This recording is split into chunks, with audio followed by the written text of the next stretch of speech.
আসসালামু আলাইকুম dear students. আজকে আমরা অ্যাডভার্ব নিয়ে আলোচনা করব। সাধারণত অ্যাডভার্বের যত খুঁটিনাটি আলোচনা আছে সমস্ত আলোচনা আজকে আমরা এই ভিডিওর মধ্যে দেখব। পরীক্ষার প্রশ্ন সমাধান করার জন্য এবং ফ্রি হ্যান্ড রাইটিং এর জন্য অথবা স্পোকেন ইংলিশের জন্য অ্যাডভার্বের যত ধরনের ব্যবহার আছে সেটা আমরা আস্তে আস্তে দেখে ফেলব। সো প্রথমে আমরা অ্যাডভার্বের সংজ্ঞাটাকে দিয়ে রেখেছি। যে ওয়ার্ড নাউন অথবা প্রোনাউন ছাড়া অন্য পার্টস অফ স্পিচকে বর্ণনা করে তাকে অ্যাডভার্ব বলে। তাহলে আমরা কি বুঝলাম? এমন একটা ওয়ার্ড যে নাউন অথবা প্রোনাউন ছাড়া আট প্রকার পার্টস অফ স্পিচের মধ্যে অন্য যে কোনো এক প্রকার পার্টস অফ স্পিচকে মডিফাই করবে, এমন যদি কোনো ওয়ার্ড হয় তাহলে আমরা সেটাকে অ্যাডভার্ব বলবো। আচ্ছা, সাধারণত আমরা শুনে থাকি অ্যাডভার্ব শুধুমাত্র ভার্বকে মডিফাই করে, কিন্তু আসলে তেমন না। হ্যাঁ, ভার্বকে 90% ক্ষেত্রে করে, 10% ক্ষেত্রে অন্য অন্য পার্টস অফ স্পিচকেও মডিফাই করে। এখন আমরা আস্তে আস্তে এর বিস্তারিত দেখব। দেখো, শুরুতে দিয়ে রেখেছি the book is very interesting. বইটি খুবই মজাদার। এখানে ভেরি হচ্ছে অ্যাডভার্ব এবং এ মডিফাই করেছে ইন্টারেস্টিং অ্যাডজেক্টিভকে। Interesting is an adjective and very is adverb here. এরপরে দেখো 2 নঙে কি আছে, যে হি রানস কুইকলি, সে খুব দ্রুত দৌড়ায়। এই যে এখানে কুইকলি হচ্ছে অ্যাডভার্ব এবং এ মডিফাই করেছে রানস ভার্বকে। কুইকলি হচ্ছে অ্যাডভার্ব, ঠিক আছে? আচ্ছা, এরপরের সেন্টেন্সটা হচ্ছে সে সিংস এক্সট্রিমলি ওয়েল, সে খুব ভালো গায়। এই বাক্যে দেখো এক্সট্রিমলি অ্যাডভার্ব, এ আবার মডিফাই করেছে ওয়েল অ্যাডভার্বকে, ঠিক আছে? আচ্ছা, এর পরের বাক্যটা হচ্ছে the bird flew exactly over our head, পাখিটা ঠিক আমাদের মাথার উপর দিয়ে উড়ে গেল।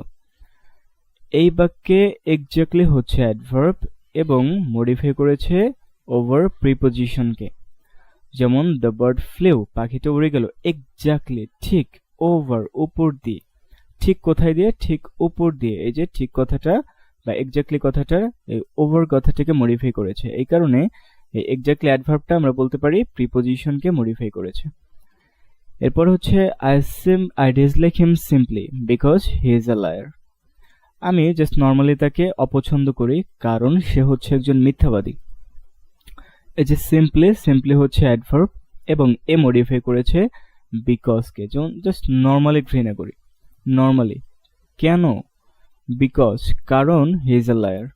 এই সিম্পলি কথাটা বিকজ কনজাংশনকে এখানে মডিফাই করেছে। এরপরের বাক্যটা হচ্ছে really Rajib is a hard working boy. সত্যিকার অর্থেই বা সত্যিকারে বললে রাজীব হচ্ছে একটি পরিশ্রমী ছেলে, একজন পরিশ্রমী ছেলে। এই যে রিয়েলি কথাটা হচ্ছে অ্যাডভার্ব এবং এ মডিফাই করেছে হোল সেন্টেন্সটাকে, ঠিক আছে? তাহলে আমরা বুঝলাম যে অ্যাডভার্ব যে শুধুমাত্র ওয়ার্ডকেই মডিফাই করে তেমন না, এ মাঝে মাঝে পুরো সেন্টেন্সটাকে মডিফাই করতে পারে। তাহলে এখন আমরা কি শিখলাম? এই টোটাল যে আমরা উপরের সংজ্ঞাটা দিয়েছি সেই সংজ্ঞার প্রমাণটা পেলাম যে এই অ্যাডভার্ব সে শুধু নাউন বা প্রোনাউন ছাড়া অন্যান্য সমস্ত পার্টস অফ স্পিচকে মডিফাই করতে পারে। তবে এই কথা ঠিক যে সে 90% ক্ষেত্রে ভার্বকে মডিফাই করে, ঠিক আছে? ওয়েল, আচ্ছা, তাহলে আমরা অ্যাডভার্বের সংজ্ঞা সম্পর্কে একটা স্পষ্ট ধারণা পেলাম যে এরা কিভাবে অন্যান্য পার্টস অফ স্পিচকে মডিফাই করবে।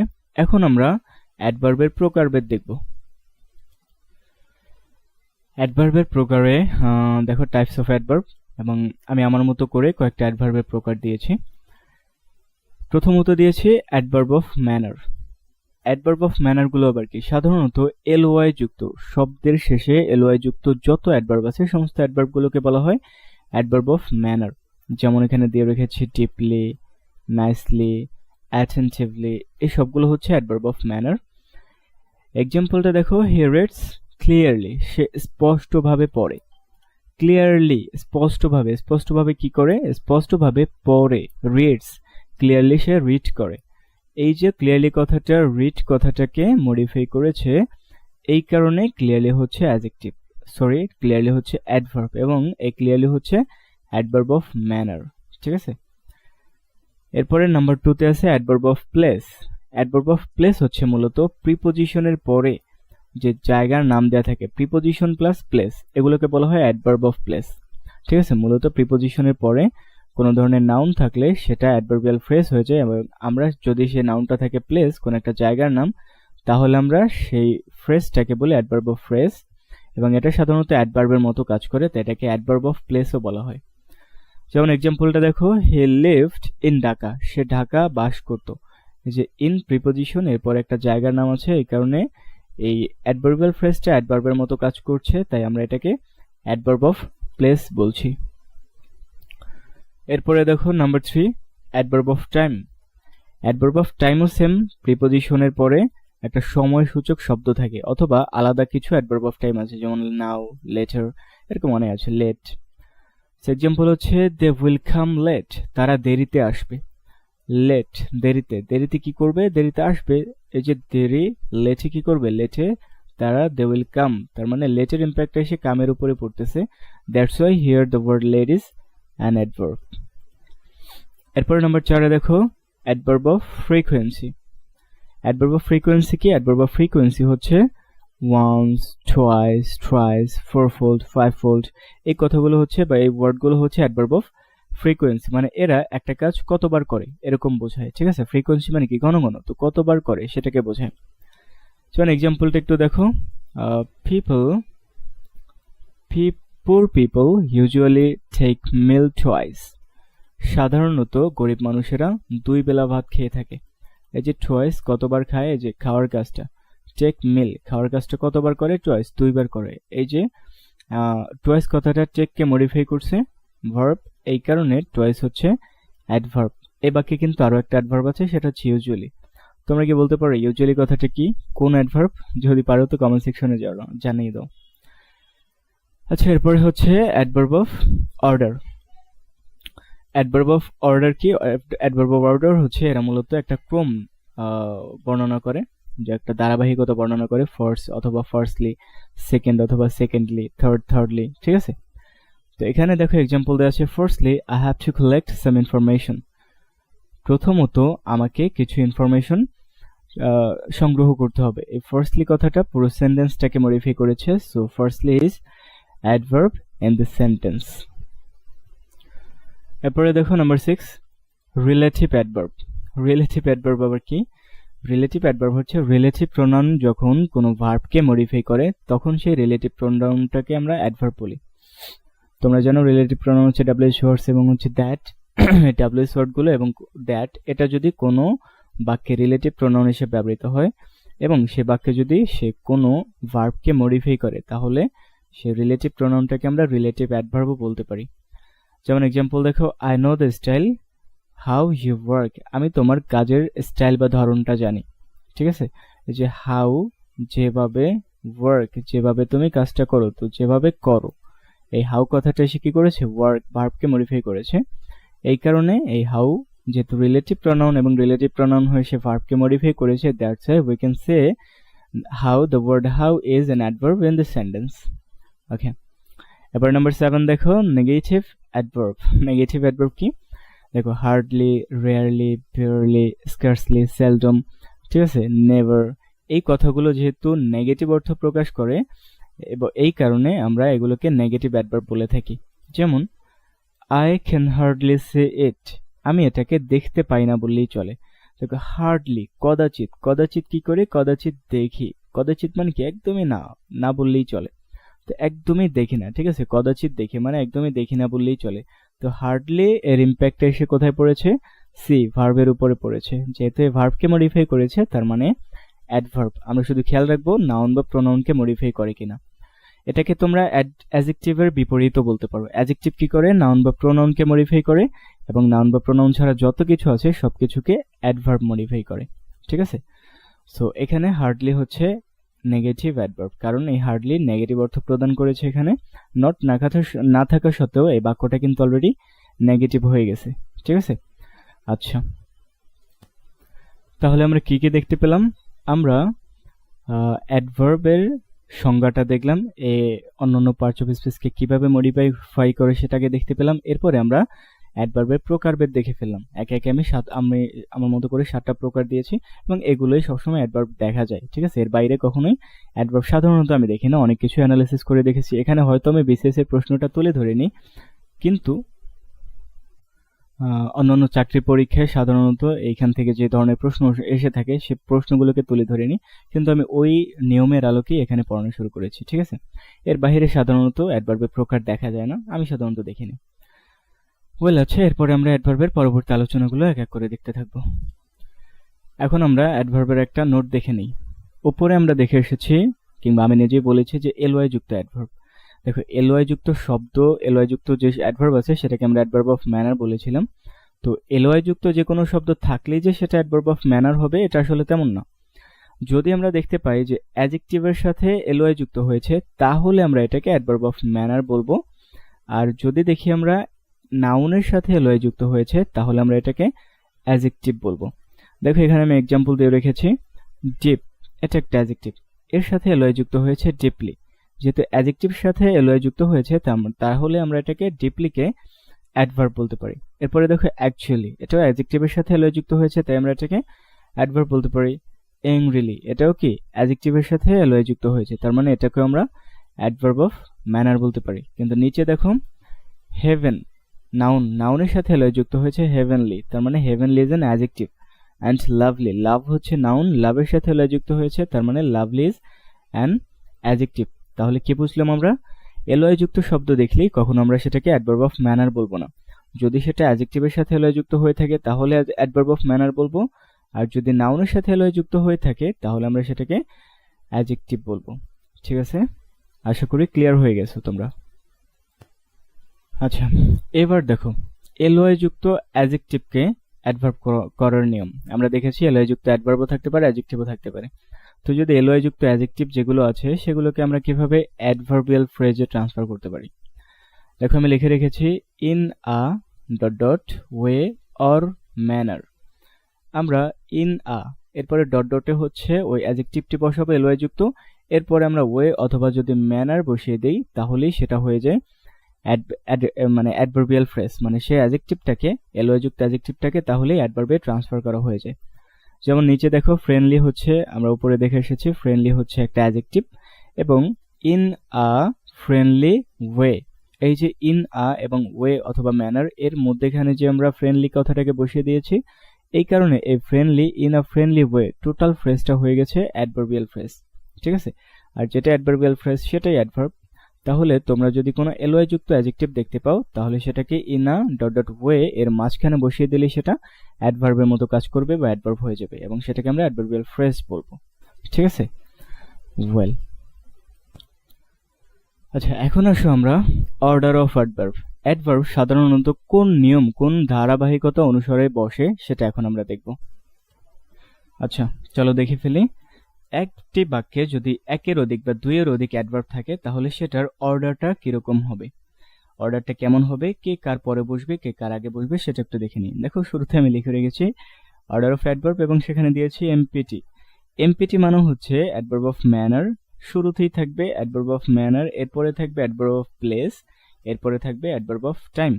তোমরা বলতে পারো যে অ্যাডভার্বের তো অনেকগুলো প্রকার দেখলাম, তাহলে বাকিগুলো কোথায়? সাধারণত আমাদের প্রতিযোগিতামূলক পরীক্ষা এবং ট্রান্সলেশনের ক্ষেত্রে এই adverb of manner, place, time এগুলো ছাড়া কখনোই ধারাবাহিকভাবে একটি বাক্যে অনেকগুলো অ্যাডভার্ব বসে না। ঠিক আছে, আমরা শুধু এই নিয়মটাকে ফলো করলেই চলবে, আমাদের অনেক কিছু শেখার দরকার নেই, যেগুলো আমাদের কাজে লাগে সেগুলো শিখলেই চলবে। তো দেখো, আমি উদাহরণ দিয়ে রেখেছি he works carefully in the field every day. এখানে দেখো carefully is an adverb, in the field is also an adverb, and every day is definitely an adverb because it has signifies a time. So carefully, আমরা জানি LY যুক্ত adverb গুলো হচ্ছে adverb of manner. এই যে শুরুতে কি থাকার কথা, অ্যাডভার্ব অফ ম্যানার থাকার কথা এমপিটি অনুসারে, তাহলে আমি কি বসালাম? শুরুতেই অ্যাডভার্ব অফ ম্যানার বসিয়ে দিলাম। এরপরে হচ্ছে আমাদের অ্যাডভার্ব অফ প্লেস বসার কথা। তো হি ওয়ার্কস, সে কাজ করে, কিভাবে করে? কেয়ারফুলি করে, অ্যাডভার্ব অফ ম্যানার। এরপরে দেখো প্লেস মানে কোথায়, তো ইন দ্য ফিল্ড, সে মাঠে কাজ করে। এমপিটি ম্যানারের পরে প্লেস বসানোর কথা, এরপর আমরা প্লেস বসিয়ে দিলাম। এরপর হচ্ছে টাইম, এভরিডে কখন করে? প্রতিদিন, সে প্রতিদিন মাঠে কাজ করে। এই যে সে প্রতিদিন মাঠে কাজ করে, এটার অর্ডার হচ্ছে শুরুতে থাকবে অ্যাডভার্ব অফ ম্যানার, এরপরে থাকবে অ্যাডভার্ব অফ প্লেস, এরপরে থাকবে অ্যাডভার্ব অফ টাইম।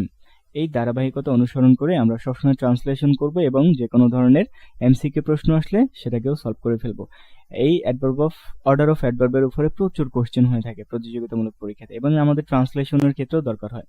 যখন আমাদের ট্রান্সলেশন করতে হয় তখন একাধিক অ্যাডভার্বিয়াল ফ্রেজ থাকে, তখন আমাদের কোনটা আগে কোনটা পরে বসাবো সেটা নিয়ে অনেক ধরনের কনফিউশন সৃষ্টি হয়। তো আমরা এই সিরিয়ালটাকে মেনটেন করলেই সব ধরনের প্রতিযোগিতামূলক পরীক্ষা হোক আর ট্রান্সলেশন হোক সবগুলো ইজিলি সলভ করতে পারবো। আচ্ছা, এখন আমরা পজিশন অফ অ্যাডভার্ব দেখব। একটা বাক্যে অ্যাডভার্ব কোন কোন জায়গায় বসে, which is the most important thing. আমাদের বুঝতেই হবে যে অ্যাডভার্ব কোন কোন জায়গায় বসে। আমাদের একাডেমিক ক্যারিয়ার বলো, বিসিএস বলো, ব্যাংক জব বলো, রাইডিং ইংলিশ বলো, সবকিছুতে এটা লাগে। আমরা যদি না বুঝতে পারি যে অ্যাডভার্বের পজিশন কোনটা, বাক্যে কোন জায়গায় বসে, তাহলে আমরা কখনো এটাকে ভালোভাবে ইউজ করতে পারবো না। সো এর ব্যবহার আসলে বেশি না। দেখো শুরুতে লিখে রেখেছি সেন্টেন্সের শুরুতে সাবজেক্টের পূর্বে, একদম সেন্টেন্সের শুরুতে সাবজেক্টের পূর্বে অ্যাডভার্বের পজিশনে অ্যাডভার্ব বসে। ঠিক আছে, তাহলে অ্যাডভার্ব কোথায় বসে? সেন্টেন্সের শুরুতে এবং সাবজেক্টের পূর্বে বসে, মানে যেটা সেন্টেন্সের শুরুতে ওটাই আর কি সাবজেক্টের পূর্বে সাধারণত হয়ে থাকে। তো দেখো এক্সাম্পল হচ্ছে probably I know the man, সম্ভবত আমি মানুষটাকে চিনি।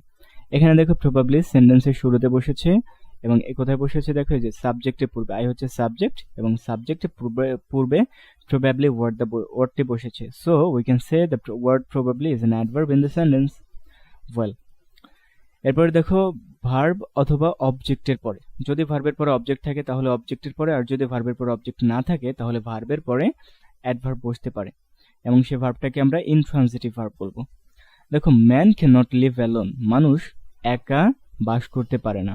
তো যে অ্যালোন, একা, একা কি করতে পারে না? একা বাস করতে পারে না। এই যে লিভ হচ্ছে ভার্ব, ভার্বের পরে কি বসেছে দেখো? অ্যালোন, অ্যাডভার্ব বসেছে। এরপরে নাম্বার 3 হচ্ছে মেইন ভার্বের পূর্বে। ঠিক আছে, মেইন ভার্বের পূর্বে অ্যাডভার্ব বসতে পারে, যেমন I have just come here, আমি মাত্র এখানে এসেছি। এই যে জাস্ট কোথায় বসেছে? কাম মেইন ভার্বের পূর্বে বসেছে। যেহেতু জাস্ট এখানে মেইন ভার্বের পূর্বে বসেছে, তার মানে জাস্ট হচ্ছে এখানে অ্যাডভার্ব। এখানে দেখো ব্র্যাকেটের মধ্যে একটা কথা লিখে রেখেছে, না হলে তোমাদের মধ্যে কনফিউশন সৃষ্টি হয়ে যাবে। অক্সিলারি ভার্ব থাকলে, একটি বাক্যে যদি অক্সিলারি ভার্ব থাকে তাহলে অক্সিলারি ভার্বের পরে এবং মেইন ভার্বের পূর্বে অ্যাডভার্ব বসে, আর যদি অক্সিলারি ভার্ব না থাকে তাহলে সরাসরি মেইন ভার্বের পূর্বেই অ্যাডভার্ব বসবে। ঠিক আছে, শুধুমাত্র এই তিনটা পজিশনেই অ্যাডভার্ব বসতে পারে। There is no place where can adverb put. ঠিক আছে, ওখানে আমরা এই তিনটা জায়গা ছাড়া অন্য কোনো জায়গায় অ্যাডভার্ব বসাতে পারি না। ঠিক আছে, সিলেক্টিভ প্লেস হচ্ছে এই তিনটাই। আচ্ছা, সো এরপরে আমরা দেখবো যে আমাদের জন্য কি ওয়েস্ট করছে। এখন তোমরা যারা শেষ পর্যন্ত ক্লাসটি করেছো তাদের জন্য একটা বোনাস টিপ আছে অ্যাডভার্বের ব্যাপারে, যেটা অনেক সময় প্রতিযোগিতামূলক পরীক্ষাতে আমরা দেখে থাকি। ওয়েল, সো এই যে দেখো এটা হচ্ছে আজকে তোমাদের জন্য বোনাস টিপ। যেমন প্রিপজিশন প্লাস পাংচুয়েশন মার্ক, যদি আমরা কখনো প্রিপজিশন বাক্যের শেষে দেখতে পাই, মানে প্রিপজিশনের পরে full stop, interrogation mark, exclamation mark যাই থাকুক, প্রিপজিশন দিয়ে যদি বাক্য শেষ হয় তাহলে আমরা সেটাকে প্রিপজিশন বলবো না। দেখো লিখে রেখেছি the preposition is an adverb, তাহলে সে প্রিপজিশনটাকে আমরা অ্যাডভার্ব বলবো। প্রিপজিশনের রুলস হচ্ছে প্রিপজিশনের পরে অবশ্যই নাউন অথবা নাউন ফ্রেজ থাকবে, মানে নাউনের মতো যারা কাজ করে। তাই প্রিপজিশন দিয়ে কখনো বাক্য শেষ হতে পারে না। যদি আমরা কখনো বাক্যের শেষে প্রিপজিশন দেখতে পাই তাহলে আমরা সেটাকে অ্যাডভার্ব বলবো। এরকম অনেক উদাহরণ আছে, আমি ছোট্ট একটা উদাহরণ দিয়ে রেখেছি। দেখো, what do you think about, তুমি কি নিয়ে ভাবছো? অ্যাবাউটকে আমরা সাধারণত প্রিপজিশন হিসেবে চিনি। তো এখানে দেখো অ্যাবাউট কথাটি বাক্যের শেষে বসেছে এবং এর পাংচুয়েশন মার্ক হিসেবে ফুল স্টপ আসে, তাই আমরা অ্যাবাউটকে এখানে অ্যাডভার্ব বলবো। মনে রেখো, প্রিপজিশনের মতো দেখলে আমরা সেটাকে প্রিপজিশন বলতে পারবো না। অবশ্যই প্রিপজিশন হতে হলে এরপরে নাউন অথবা নাউনের মতো যারা কাজ করে তাদের থাকতে হবে। তো এই অ্যাবাউট এখানে প্রিপজিশন হিসেবে যদিও জানি, কিন্তু অ্যাবাউটের পরে মানে প্রিপজিশন পরে সাধারণত নাউন বা নাউন ফ্রেজ থাকার কথা, কিন্তু সেটা নেই। এই কারণে যেহেতু এই প্রিপজিশনের পরে পাংচুয়েশন মার্ক আছে এবং প্রিপজিশনটা বাক্যের শেষে আছে, তাই we can say here the word about is an adverb in this sentence. Well, so আজকে আমরা এই অ্যাডভার্বের ব্যাপারে যত কথা দেখেছি, এই ব্যাপারে এই খুঁটিনাটি বিষয়ের পরে আর কিছু সাধারণত জানতে হয় না। তোমরা শুধু নতুন নতুন ভিডিও দেখো বাট বোঝার চেষ্টা করো না। তোমরা শুধু বুঝবে যে লেকচারটা দেখলে এটাই বারবার ব্যবহার করার চেষ্টা করবে, রিডিং এর মধ্যে, প্যাসেজের মধ্যে বারবার এগুলোর প্র্যাকটিক্যাল ব্যবহার খুঁজে দেখার চেষ্টা করবে, তাহলে তোমরা খুব সুন্দরভাবে বুঝতে পারবে। সো নমস্তে টুডে, দেখা হচ্ছে তোমাদের সাথে অন্য কোনো ভিডিওতে অন্য কোনো টপিকের সাথে। সে পর্যন্ত সবাই ভালো থাকো, চাচা, বাই বাই।